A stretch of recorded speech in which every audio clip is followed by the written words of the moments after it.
Hello guys, मी योगिता तुम्हा सर्वांचं Yogita study सेंटरमध्ये स्वागत करीत आहे. आता आपण चाललेलो आहोत आपल्या पार्ट 2च्या एंडिंगकडे, लास्ट चॅप्टरकडे, ज्याचं नाव आहे मेन्सुरेशन. चॅप्टर खूप महत्त्वाचा आहे.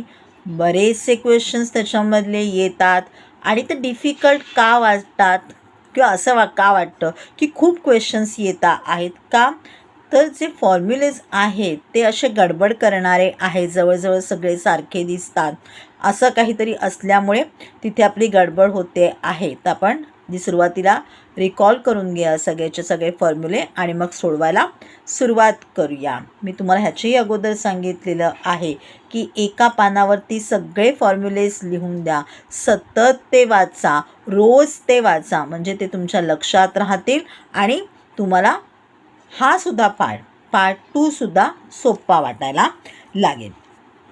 तर आपण बघूया सगळ्याचे फॉर्म्युलेज काय आहेत. Okay. Cuboid lateral surface area is equal to 2h in the bracket L plus B. Total surface area 2 in the bracket LB plus BH plus HL. Volume आहे LBH. Length, breadth, height. आता बघूया cube. Lateral surface area of a cube 4L square. Total surface area is equal to 6L square.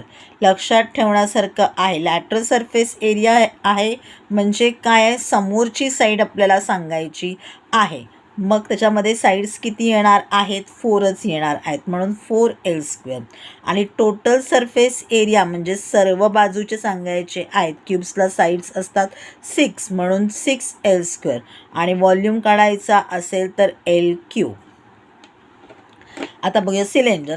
Curve surface area is equal to 2 pi R H. आपण जर म्हणालो curve surface area हा कसा असतो, आपण तो गोलाकार करून घेतलेला आहे, तर आपण कर्व सरफेस एरिया म्हणणार आहोत. मग आपला जो सर्कल आहे त्याचा आपला एरिया काय आहे, 2 पाया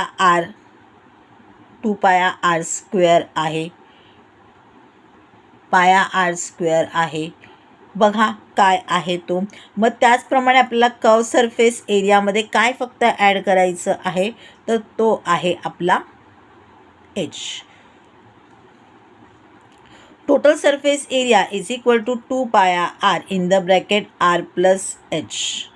ओके. टोटल सरफेस एरिया म्हणजे काय आहे, एरिया प्लस आपल्याला काय झालेलं आहे ह्याच्यामध्ये सिलेंडरमध्ये काय ॲड झालेलं आहे, हाईट वेगळी आहे ना, मग ती आपल्याला ॲड करायची आहे. आणि हाईट कशी आपल्याला माहिती पडणार आहे किंवा किती कसं माहिती पडणार आहे, हाईट आपल्याला पूर्ण मोजायची आहे. मग त्यासाठी आपल्याला बेस कशाचा लागणार आहे, त्याच्या रेडियसचा लागणार आहे, म्हणून R plus H. Volume is equal to pi R square H. बघा इथे सुद्धा तसंच दिलेलं आहे आपल्याला, पाया आर स्क्वेअर एच आहे व्हॉल्यूम, कारण त्याच्यामध्ये हाईट महत्त्वाची आहे सिलेंडरमध्ये. आता बघूया cone. Slant height L is equal to in the square root H square plus R square. L जर काढायचा असेल, स्लांट हाईट जर काढायची आपल्याला असेल, हाईट माहिती असेल, रेडियस माहिती असेल, स्लांट हाईट काढावी लागेल, त्यावेळेला ती काय आहे, H square plus R square. किंवा आपण लक्षात ठेवायचं आहे काय, सोप्या पद्धतीने पायथागोरसचा थेरम लावायचं तर आपल्याला स्लांट हाईट मिळणार आहे. Curve surface area pi R L, कारण ह्याच्यामध्ये आपल्याला हाईट महत्त्वाची नाही आहे, तर आपल्याला काय महत्त्वाचं आहे, स्लांट हाईट जी आहे ती महत्त्वाची, एल महत्त्वाचा आहे. आणि म्हणून पाया आर एल आहे. कर्व सरफेस एरिया, सगळ्याचा सरफेस एरिया किती येणार आहे किंवा कर्व सरफेस एरिया किती येणार आहे, तर तो आहे pi R L. Total surface area pi R in the bracket R plus L. आता इथे स्लांट हाईट महत्त्वाची आहे तर मी तुम्हाला सांगितलंच आहे. मग ती स्लांट हाईट कोणाच्या बेसवरती, जसं आपण सिलेंडरमध्ये पण बघितलेलं होतं, कशाच्या बेसवरती आधारित येणार आहे, तर ती आपल्या रेडियसवरती येणार आहे. म्हणून इथे पण आर प्लस एल आलेला आहे. Pi R in the bracket R plus L. Volume 1/3 into pi R square H. आता जेव्हा आतमध्ये आपण पाणी टाकणार आहोत किंवा असं काहीतरी टाकणार आहोत जे लिक्विड फॉर्ममध्ये आहे, तेव्हाच आपण त्याला व्हॉल्यूम म्हणणार आहोत ना, की किती वस्तू त्याच्या आतमध्ये राहणार आहे, मावणार आहे. म्हणून मग तेव्हा काय आहे, आपल्याला हाईट महत्त्वाची आहे, कारण आतमधल्या हाईटवरती किती त्याच्या आतमध्ये सामान राहणार आहे ते माहिती पडणार आहे. आता बघूया स्पिअरचं. Surface area is equal to 4 pi R square आणि व्हॉल्यूम आहे 4/3 पाया आर क्यूब. हेमिस्फिअरचं हाफ स्पिअर.